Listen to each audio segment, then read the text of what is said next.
So President Trump has just made one of his boldest moves of his second term. As of today, he ordered 2 U.S. nuclear submarines repositioned in response to direct threats from Russia's Dmitry Medvedev. And that's not even the worst part. The order comes as Trump slashes the timeline for the Ukraine peace talks from 50 days down to just 10 to 12 days. If Moscow refuses to negotiate, the world could be looking at a standoff we have not seen in decades. So why did Trump make this decision, and what does it mean for America's future? We're going to go ahead and break this down. So my name is Tom. I'm with the Daily Beltway. I'm also publisher of the Illinois Review and a White House correspondent for the Next News Network. If you guys are new here, if you're watching again, hit subscribe. We are a growing channel, and literally every like, comment, share, everything helps us more than you could ever know as we are growing. Even though the Next News that I cover the White House with, they've got 2.2 million. I always encourage everybody to check that out. Give us a hand here. So just hours ago, Trump confirmed on Truth Social that he ordered 2 U.S. nuclear submarines into appropriate regions after Medvedev accused him of playing the ultimate game with Russia.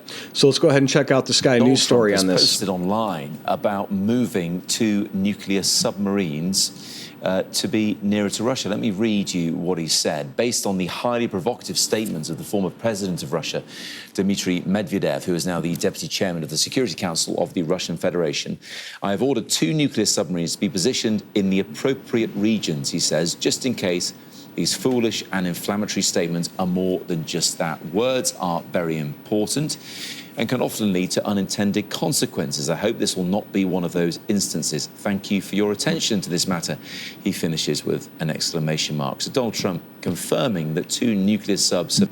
I love how Trump always finishes, thank you for your attention to this matter. Let's go ahead and continue. Been moved to, in his words, the appropriate regions in response to words to do with the nuclear deterrent, by the way, of the former president of Russia, former prime minister as well, Dmitry Medvedev, who is now the deputy chairman of the Security Council of the Russian Federation, a politician who has long been very close to President Vladimir Putin. So a spiraling war of words over nuclear deterrence there, and now actions taken by the US to move. What do you guys think? I think Trump's doing his peace through strength stuff. Let me know in the comments on that. So there's another tweet from Eric Daughtry. President Trump and the Pentagon have deployed 2 nuclear submarines after Russia's Medvedev, God, I suck at names, made a comment about Russia being able to nuke the U.S. at any time. So the White House confirmed the move, calling it a precautionary measure. Trump said words can lead to unintended consequences, and he doesn't want this to become one of these moments. So reactions in Washington split immediately along party lines. Republicans praised the decisions as firm leadership. Democrats like Nancy Pelosi called it reckless and unnecessary. But it was about a year ago, they were calling for us to openly bomb Russia. It's outsane. These people are all nuts. Internationally, NATO urged restraint, while Ukraine's Zelenskyy praised Trump for standing strong. Moscow called it a nuclear blackmail, and Medvedev fired back, claiming Russia is ready for any scenario.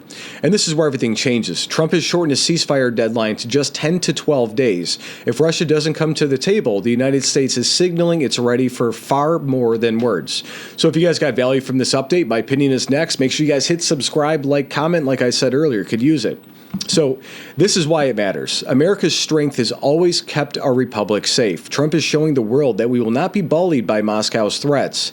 The Ukraine war has dragged on for years, costing hundreds of thousands of lives. Trump promised to end it quickly, and now he's putting the real pressure on Russia to make that happen. This is not about reckless escalation. It's about peace through strength. But make no mistake, the stakes cannot be higher. One misstep could change the course of history. And that's why now, more than ever, Americans need to stay informed, stay engaged, and stand united. As always, God bless, guys.